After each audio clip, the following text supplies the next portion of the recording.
50,000 people racing to get hold of plots of land that they can then keep? Sounds incredible, doesn't it? That's exactly what happened in 1889. Stay tuned, you'll find out more in a moment. This is a look at history. Great that you are here.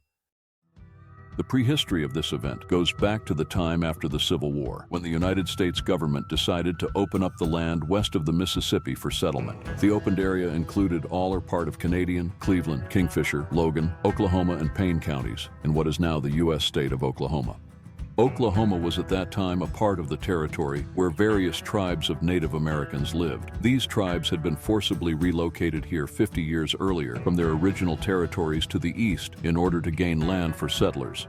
Many of the Native Americans died on the sometimes long journeys, for example, from the Choctaw and Cherokee tribes. The resettlement of the Seminole tribe was preceded by a bloody war, and many of the Native Americans were brought to the new territory under duress and in chains.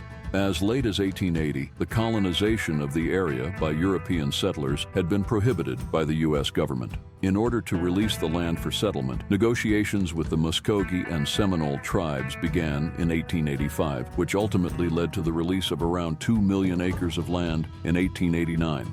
On April 22nd, a declaration for the settlement of this land, formerly called the Unassigned Lands, the Indian Appropriations Bill signed by President Benjamin Harrison, came into force. According to the Homestead Act, signed by President Abraham Lincoln in 1862, settlers could claim up to 160 arses of public land. To get an official title as the owner of this land, the settlers were obligated to re-sieve on and improve the claim for a period of 5 years. Furthermore, this regulation provided that the 5 years could be shortened to 6 months if the owner paid an amount of $1.25 per acre, a total of $200. To accomplish this, the government developed a system known as the land run. The area was divided into parcels of land, which were then made available to settlers through a mass start. The land run was an attempt to distribute the land in an equitable and efficient manner to encourage settlement and promote the growth of the West. The land now released was considered to be one of the most attractive areas available in the entire country. Several weeks before the go-ahead, large gatherings of people hoping to get their hands on a piece of land began to appear.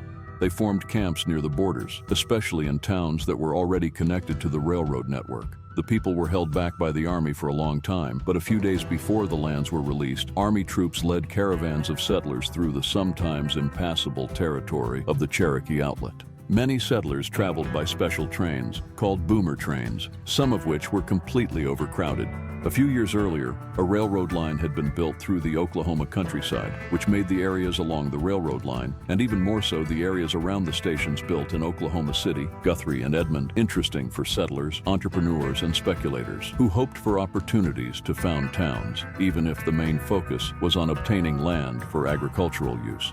Even before the land was open to settlers, some colonists had secretly crossed the border and secretly staked claims. They hid until the legal entry time to quickly claim the most attractive land. This subsequently led to many legal disputes that would keep the Department of the Interior busy for a long time. The later U.S. state of Oklahoma was nicknamed the Sooner State after the early land claimants. The Army deployed to monitor and coordinate the land run was too weak in numbers to do justice to the task over the entire area. On the other hand, there were also groups of people who were authorized to enter the area before the regular opening. For example, government officials, employees of the railroad company, or certain groups of craftsmen. On April 22, 1889, the time had finally come. An estimated 50,000 settlers gathered at the border of Oklahoma Territory, ready to run at the starting gun and secure their piece of land. The tension and excitement were palpable as the crowd waited for the signal. When the starting gun sounded at noon, chaos broke out, and settlers rushed to claim one of the 12,000 available plots of land. The land run was a race against time and against other settlers. Horses were saddled, wagons were pulled, and pedestrians ran as fast as they could to reach their land.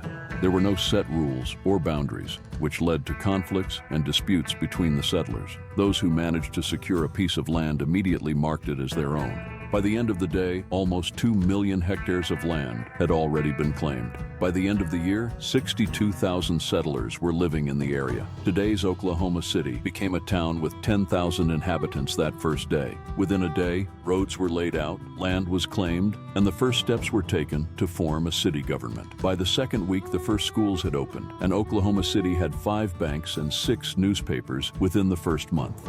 The Oklahoma Land Run had far-reaching effects on the history of the western United States. It led to the rapid settlement of Oklahoma Territory and contributed to the formation of towns and communities in the region. At the same time, however, it also brought conflict with the Native Americans who already lived there. This was followed by further land runs, the largest being the Land Run of 1893, which opened the Cherokee Outlet. In 1890, Oklahoma was declared a U.S. territory, and the next few years saw an expansion of settlement before Oklahoma, along with the remaining Native American territory, officially became the 46th state to join the United States of America on November 16, 1907. The Oklahoma Land Run has become a symbol of the pioneering spirit and determination of the people who settled the western United States. It represents the American dream of freedom, adventure, and the pursuit of a better life. The Land Run is an important part of American culture, but it's not without the controversy, conflict, pain, and tragedy associated with the event. Thanks for watching. You can find even more videos on my channel. Activate the bell to never miss a new one in the future. See you soon, and bye-bye when we take another look at history.